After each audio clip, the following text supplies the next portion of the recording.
I'm talking to Nell, who is a mother, a wife, and a badass Bitcoiner located in Queenstown, New Zealand, and is building a pretty interesting peer-to-peer community out there and, seeing where the whole Bitcoin signal goes.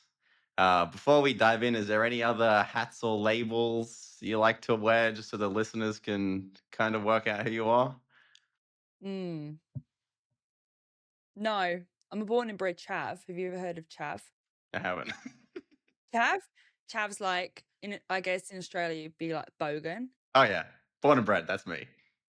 Yeah, so you're a bogan, I'm a chav. So, you know, like orange face, um, wears pajamas to the shop, Ugg boots. Yeah, just like common as muck. Uh huh. Yeah, love it. Probably why we get along so well. Yeah. All right. Let's just dive right in. What first drew you to the wonderful world of Bitcoin?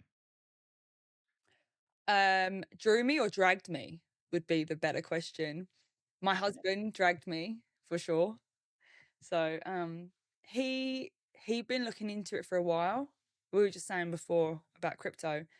Um, he he had a lot of investments and, he was really looking into things, and then he bought some crypto and he got scammed and said to me, "Hey, I've done this thing and, I've done this thing." And I was like, "Oh, okay, well, it is what it is." And then he said, "But hey, look, I've actually now I'm starting to look into it and I found Bitcoin." And I was like, "Oh, okay, cool, whatever." And at the time, we were going through quite a lot. We were going through post COVID stuff, which in New Zealand was crazy. So we're going through all that. I had a 6 month old and a 2 year old. And, so life was pretty busy. I had a business as well. And then, so he's telling me about this Bitcoin thing. And I was like, you know what? I just don't care. Just go out and make us some money. And, I didn't care. And I think that's quite common for women. I definitely think there's not very many women in the Bitcoin space, and a lot of it is that we're naturally not as interested in investments. And I will say that people say, "Oh, there's always going to be an exception," but for the whole, I didn't really care unless he made us money, and then I was like, "Oh, this is good. Keep going, keep doing that." And then one day he said, "You need to understand what this is I'm doing with our money." And so he got me to watch. I can't remember the first one. It might have been that what's it? Thank God for Bitcoin. No, was it Thank God for Bitcoin? There was a YouTube. I don't know, something like that. So we watched that. I don't know. Was really really good. And then I was like, oh okay, this is interesting. And then I watched What's the Problem by Joe Bryan. And then after that, it was just, this is crazy. I couldn't believe about the biggest head scratcher for me was that money wasn't backed by anything, right? And then you go, what? How can money not be backed by anything? Like, what is it? And then you start diving into that world. And then that's just one rabbit hole that you can't get out of once you see that. And so I was like, oh, this is really interesting. And then I just started consuming so much. So Natalie Brunell was amazing. And I guess I'd gravitated towards her because she was female. But then Bram from um, Bitcoin for Millennials, I listen to him heaps, love him. And so just, yeah, just consuming it and going, wow, this is interesting. So Hmm. Yeah, and it's one of those things, at least like for me, where as soon as I started to actually feel like the real breadcrumbs of what Bitcoin is, outside of like the money making everything of like its actual kind of texture, you don't really have like a rational understanding as to why this thing is so epic, but you just have this strong intuition that just pulls you down this rabbit hole. I love the word rational because I was saying to you before that I got baptized last year and my whole life I was brought up atheist, and it was because rationally it doesn't make sense. Rationally, how can this be? And if you read the Bible, which I have, if you take everything rationally, it couldn't be, right? But then you say, like, there's more to it than that. You talk about intuition and feeling and gut. We have more senses than we use, but if we listen to them, the world is never going to be rational. The world is never going to make sense. If we look at it in that lens, we have to open up.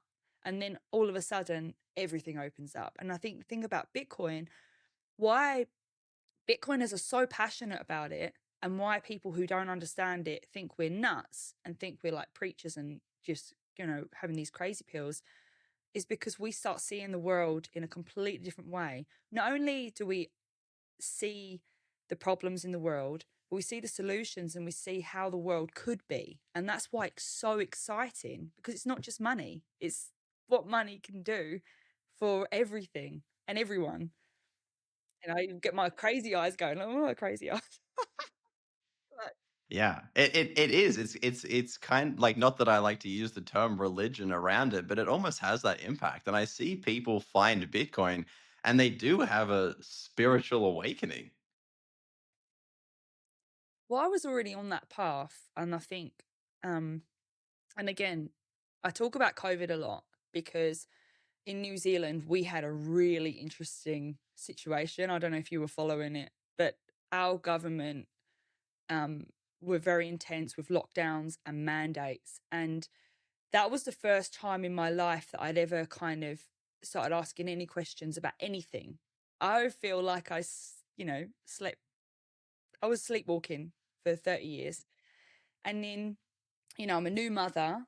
And then all of a sudden, they start locking us down, which was one thing. But then, if you didn't get a vaccine, all of a sudden you weren't allowed to do things. You weren't allowed to go places. And then people started hating you for it. And this division, and I just suddenly started seeing the world in a different way and going, why is it like this? Why is this happening? And why are people acting this way? Why? I'd never asked why before. I'd never questioned anything. And I think it doesn't matter what it is that triggers you into questioning the world, whether it is COVID or you start looking into financial systems or you start looking into food or schooling, anything. As soon as you start asking why, it's a never ending story because you just question everything. Why do we do this? Why are we still doing this? Why are we not doing something else? And then you go, well, what can we do?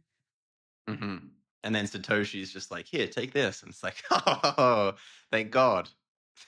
Well, thank God. Like, people think I'm nuts. I'm like, my theory on Satoshi, my theory on Bitcoin is that it was a gift, right? From who? I mean, could a human create something that perfect? Maybe I do sound like a religious nut, but maybe in the same way that I always use the term of like getting on the ship, getting on the ark, like Noah's ark, right? That's a gift. That's helping people. It's like when humanity is at a point where it needs saving, here you go. The financial system is so broken, it's so messed up. Everybody is feeling it. Everybody, in some way, is a slave to it. And out of nowhere comes this perfect money that everybody can use, everybody can access. And like we were saying before, there's no borders. Everybody, no, there's no exceptions. That is the ultimate gift to help us help ourselves. Hmm. Hmm. Yeah. And I'm like but who is Satoshi, this, that, CIA, whatever. There's like so much fucking noise around all of it. And I'm at the point now where like the rabbit hole I've gone down with Bitcoin is so deep and this thing is so immaculate at every single level that it actually feels beyond what humans would be capable of creating. But like even just like technically, but then we talk about the fact that Satoshi came in, made this thing, stacked up 1 million coins, so would be the richest person in basically human history, and then disappeared and never used any of it. It's almost like this crazy kind of messiah effect on reality where the origin story, it is religious. you know? Although you sound a little bit irrational there. I'm irrational in a lot of ways, don't you worry. I don't worry about what people think. This is my opinion. This is how I think. You start with a rational idea of like, oh, okay, well, people always start with, oh, the blockchain's a very interesting technology, and blah blah blah. And then by the end of it, you're like, what is it? Joe Rogan says, oh, the Earth's flat. Oh, you kind of just go through this